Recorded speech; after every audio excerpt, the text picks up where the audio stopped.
Au nom du Père et du Fils et du Saint-Esprit. Amen. La paix de Jésus soit dans votre maison. J'espère que vous allez bien, que vous êtes dans la paix et la joie de Jésus. Alléluia. Alors, aujourd'hui,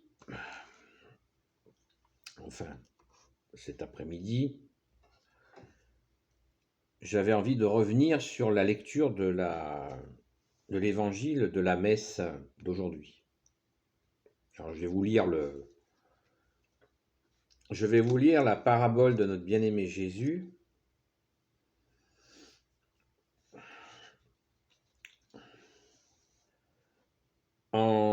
Donc c'est Saint Matthieu, chapitre 13. En ce temps-là survinrent des gens qui l'informèrent, Jésus bien sûr, sur les Galiléens dont Pilate avait mêlé le sang à celui de leur sacrifice. Et prenant la parole, il leur dit, « Pensez-vous que ces Galiléens fussent les plus grands pécheurs, fussent deux plus grands pécheurs que tous les autres Galiléens, parce qu'ils ont subi pareil sort? Non, je vous le dis, mais si vous ne vous repentez pas, vous périrez tous pareillement. Ou ces 18 de la tour de Siloué, c'est la tour de Siloué qui s'était effondrée, a tué dans sa chute, pensez-vous que leur dette fut plus grande que celle de tous les hommes qui habitent Jérusalem? Non, je vous le dis.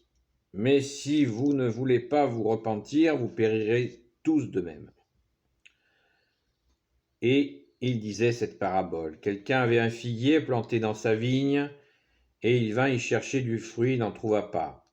Il dit au vigneron, voilà 3 ans que je viens chercher du fruit sur ce figuier, et je n'en trouve pas. Coupe-le. Pourquoi donc encombre-t-il la terre? Celui-ci répondant lui dit, Seigneur, laisse-le encore cette année, le temps que je creuse tout autour et que je mette du fumier, peut-être fera-t-il du fruit à l'avenir. Sinon, certes, tu le couperas. Merci Jésus de ta parole. Alléluia.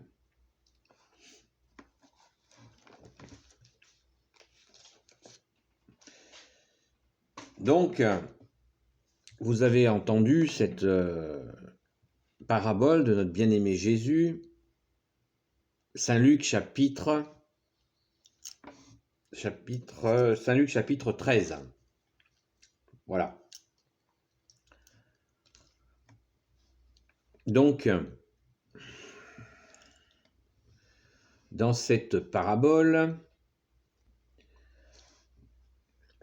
je pense que cette parabole est très intéressante de nos jours, et notamment avec le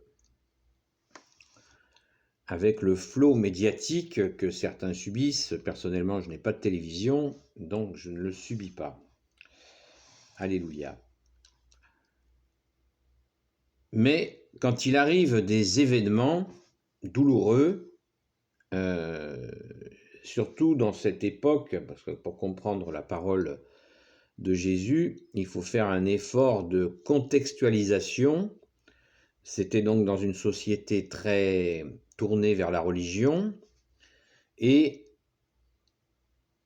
certains se posaient des questions si ces gens ont péri dans des situations catastrophiques comme la chute de cette tour, la fameuse tour de Siloué qui s'est effondrée, tuant 18 ou 19 personnes.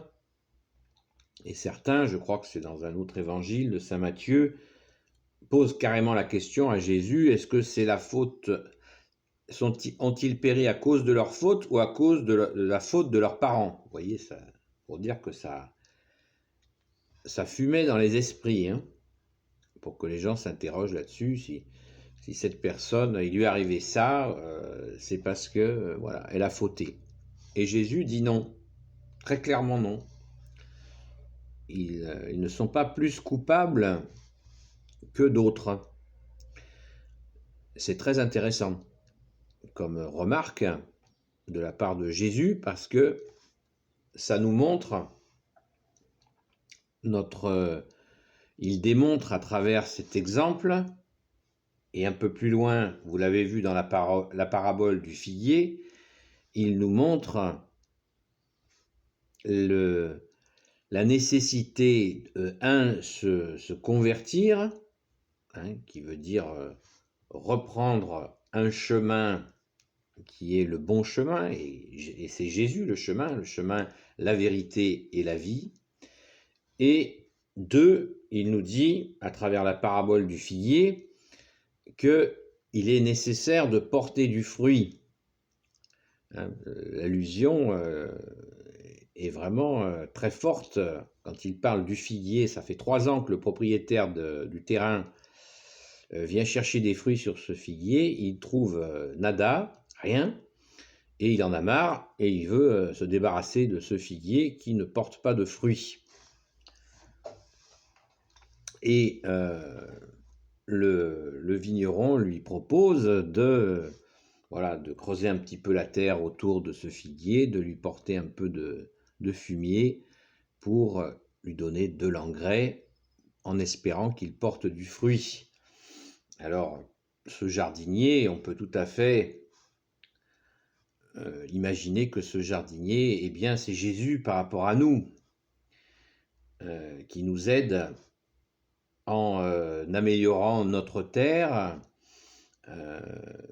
en améliorant notre vie, avec Jésus, bien sûr, qui nous aide, eh bien, pour pouvoir porter du fruit. Et les fruits sont très importants. C'est très important que nous portions du fruit. Jésus nous l'a dit à de nombreuses reprises. Porter du fruit, c'est porter la bonne nouvelle de Jésus, et qu'à travers nos démarches, eh bien, nous puissions ramener des personnes à Jésus, non pas pour notre gloriole personnelle, mais tout simplement pour la joie de voir des personnes être libérées des chaînes de Satan, qui peuvent être de toutes sortes. C'est pas la peine que je fasse la liste des addictions, des périls humains dans lesquels sont bien des gens et dans lesquels nous pouvons nous aussi tomber. Donc, il est essentiel de travailler notre terrain, notre terre, avec le bon jardinier que tu es. N'oubliez pas qu'à la résurrection, quand Jésus s'est montré à notre sainte patronne, Sainte Marie-Madeleine a cru que Jésus était le jardinier. Et c'est intéressant de s'en souvenir. Donc, je crois que moi, c'est l'interprétation que j'ai. Je suis pas curé, je suis pas moine, je suis pas diacre, je suis pas enseignant. Nous n'avons qu'un seul enseignant, c'est toi, Jésus. Je ne suis pas exégète. Les exégètes, c'est ceux qui font de l'exégèse, qui cherchent à comprendre le sens des textes. Mais l'exégèse nous dit de toujours rechercher quelques éléments de contexte pour mieux comprendre ta parole, ô Jésus. Voilà, donc, éloignons, déjà, ne participons pas à ces discours des fois quand il arrive des choses terribles à des gens, de dire ils l'ont pas volé. Surtout, abstenons-nous de ce genre de commentaires absolument abominables, car, comme Jésus vient nous le dire, il n'y a pas forcément un lien entre les fautes des gens et le drame qui leur arrive. Voilà, il faut être très prudent sur ce qui peut sortir de notre bouche sur le sujet, ou au moins s'en repentir si nous le faisons par mégarde, car c'est vraiment, nous commettons là une grossière erreur, parce que Jésus, qui est notre seul enseignant, s'il nous le dit, c'est qu'il le sait. Voilà, il est Dieu avec son Père et l'Esprit Saint, et il sait qu'on peut... Voilà, il faut pas... Pourquoi les gens étaient dans cette catastrophe, et pourquoi pas les autres? Voilà, c'est comme ça. C'est mystérieux, alors ceux qui veulent l'expliquer par des moyens qui leur sont propres, eh bien, ils ont la liberté de le faire. Moi, ça ne m'intéresse pas. Je pense que l'explication, comme vient nous le proposer Jésus, nous le dire Jésus, il s'agit bien sûr de penser à faire ce qu'il nous a demandé, c'est-à-dire veiller et prier afin de ne pas tomber en tentation. Voilà. Ça, c'était, je ne sais plus à quel chapitre c'est, mais je peux vous le retrouver facilement, je vous le mettrai dans les commentaires. Veiller et prier afin de ne pas tomber en tentation. Ça veut dire, voilà, veiller et prier pour pas se casser la gueule et pour... tout n'est pas joué d'avance. Hein. Nous avons l'espérance en nous et au travers de la prière, Jésus nous remet sur le bon chemin si nous nous étions égarés par des chemins de traverse, et d'où l'importance de veiller et prier comme il nous le demande. Veiller, ce qui veut dire veiller, de prier le soir ou même en pleine nuit, nous pouvons nous lever et prier ou nous asseoir sur le coin de notre lit pour prier comme Jésus nous a dit de le faire, afin de ne pas tomber en tentation, de ne pas nous égarer dans des voies tortueuses que nous allons regretter, nous le savons, assez rapidement. Donc, veillons et prions. Hein, il nous appartient, nous avons la liberté de le faire. Ne le faisons pas sous une compréhension de contrainte. Dire si tu veilles pas, si tu pries pas, tu vas dérouiller. C'est pas ça. Il ne faut pas le comprendre ainsi. Si nous avons à veiller et prier, c'est pour notre bien. Ce n'est pas une contrainte extérieure, c'est une façon de nous garder sur le bon chemin que tu es Jésus. Hein, c'est Jésus, le bon berger, qui nous le dit. Donc, je pense que nous avons tout intérêt à être dans cette veille. C'est très important. Ainsi, nous serons protégés, nous nous sentirons protégés par toi, Jésus, qui pourra bien sûr davantage nous protéger si de nous-mêmes nous sommes raisonnables, bien sûr. Si on va... si nous allons sur une zone où on fait les funambules, le risque est majeur, hein, d'accord ? Donc il nous faut justement, en travaillant notre terrain, enraciné dans la vie, hein, pas être dans le cosmos, et les pieds bien sur terre, comme on dit, sur le plancher des vaches, et ainsi, avec Jésus, bien sûr, par ta grâce, ô Jésus, nous pourrons avancer d'un pas assuré par ta grâce, ô Jésus. Amen. Voilà, c'est juste ce matin que, à la suite de cette lecture, ça faisait un petit moment d'ailleurs que je voulais retrouver cette lecture de Saint Luc, chapitre 13, pour pouvoir vous en parler comme ça rapidement, on peut en parler très longtemps bien sûr, mais c'est une notion très importante. Ce qui ne nous empêche pas que dans d'autres domaines, hein, il y a des choses, il ne faut pas être dans la caricature, c'est-à-dire qu'il y a des situations où il y a une compréhension des situations. Hein. C'est pas tout l'un ou tout l'autre.